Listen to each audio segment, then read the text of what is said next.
Hey guys, it's Rachel. It is Thankful Thursday, and you've got me this week, and Kel as always. This week we've been looking at taking responsibility for yourself in terms of your recovery from an eating disorder, and I know that Ariel did the rota for this month, so we're on the second week. And we've sort of been looking at really in terms of the responsibility, you know, sort of how to take initiative in your own recovery and keeping yourself accountable and what that means. And today I've been asked to look at using therapy and how to get the most out of it, really, to help you actually be more independent in your life. I'm a big advocate of therapy, and it's something that I do believe in, and is partly behind why I want to be a therapist myself, and I've been very fortunate in the treatment that I have had. When I initially was diagnosed, I was referred by my GP, and sort of that sort of failed for me in many ways, and you know, I'm just really glad that I kind of, you know, have private medical insurance, so it meant that, you know, I didn't have to actually pay for private treatment, and I was put in therapy very soon after being diagnosed. I'd actually only been ill for probably 4 months, 5 months, and I just lost a lot of weight very quickly and sort of freaked my family out big time, and my GP diagnosed me and referred me for help, and the initial help that I got was counselling, and that didn't really work for me. I believe the person who was working with me, you know, did believe in change in that capacity, and I, you know, I learnt to kind of trust her, but it never really moved me very far forward. About a year after that, I actually started seeing a clinical psychologist, Angela, and I was with her for like 4 years, and during that time I was, you know, incredibly ill, and she sort of saw me through a number of hospitalisations, and then I kind of backed away from that, and it was becoming harder and harder for my treatment to be paid for. Insurance pulled out when I was diagnosed with a personality disorder, and so it made it very difficult to get help, and I had to rely on the NHS, and I'm not here to criticise the NHS or to belittle it or to complain about it, really. I think that it's very easy to do that, and as difficult as the NHS made life for me in many respects, I have to understand that, you know, it can only provide so much, and it's providing for a huge number of people. And at the time I was incredibly angry about that, but what I've realised more and more is that, you know, you try and take what is there for you, and you know, you use places like PALS, which is the patient liaison service, to help you with treatment, and I ended up going privately.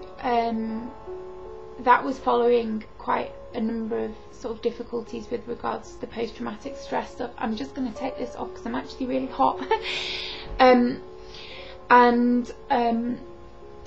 Yeah, and Angela, who I saw, you know, wanted me to be under a psychiatrist again, and I was referred to Jaya, who I've been with since 2005, so like 5 years now. So when it comes to getting help, what, like, that whole long-winded thing kind of wants to say is that I don't think it particularly matters where you get the help. I do very much believe it's based on who gives you the support, with regards to individuals, and some people are fortunate enough to find people on the NHS. Tracy, for one of them, has been very blessed, and works bloody hard in her therapy.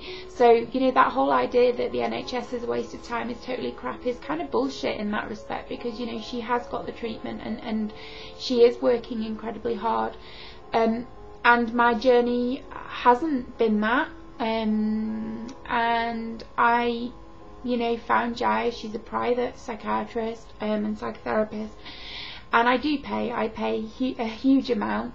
I pay for myself as well. My parents pulled out years ago.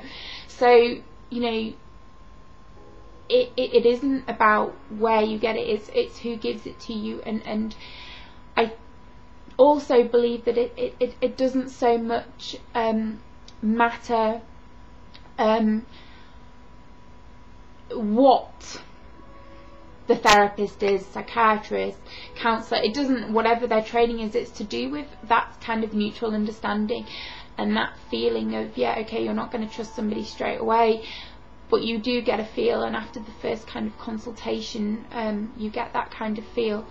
And I got that the first time I met Jaya, and it stayed with me, and you know, she's one of the most important people in my life, and I wouldn't be where I am today without her. That said, that therapy is there to help you be more independent, and so what therapy provides is a reliance, a dependability, and so what it then helps with is it stops you. Everybody needs people. We need our parents, we need our family, we need our friends, but what being in therapy allows you to do is be independent and yes, need people, but that you take your issues to the therapy, you take it to that room, and so your relationships, your friendships, your boyfriends, girlfriends, husbands, wives, children don't have to carry that burden. Not that I think that as individuals who seek therapy we are a burden, but what having consistent and reliable help has allowed me is to have some of the most amazing friendships. It's allowed me to have beautiful relationships. It's allowed me to be an amazing sister and daughter and granddaughter and best friend, and it's given me huge independence. And as much as I do, I need my family. I tell you, I need my family and my friends. Therapy's where I take my shit. And so yes, of course, in my day-to-day life I will freak out, or I will have a moment, or I will explode on somebody, or, you know, take something personally. It predominantly stays in the therapy room, and it allows me to live my life, and it allows me to live my life independently. And although there is a dependency on therapy, I do very much believe that in order to be independent you need to have been able to be dependent. So in becoming dependent on your therapy, that allows you to be independent, because if you feel safe in your therapy, you'll test the waters, you'll push the boundaries a little more.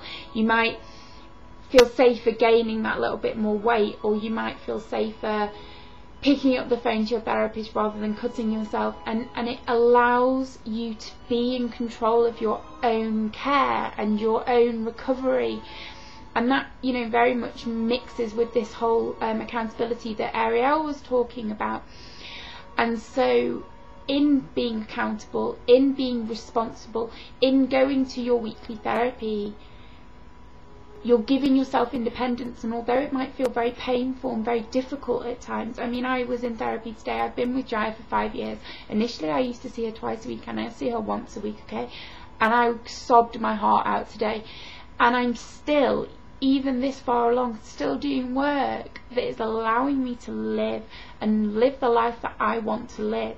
And so I use that space to explore, to test the waters, to dare you know, mention, discuss, articulate, verbalise the things that are difficult for me. And that's what you're going to find with therapy. And so getting the most out of your therapy means communication. It means going there week after week and talking and writing or drawing and sharing yourself. And you can share yourself in a million different ways. It doesn't have to be words. It can be by taking pictures. I've done that before. I've taken stuff. I've done art therapy before. I've taken writing. I've taken photographs. Anything that helps you.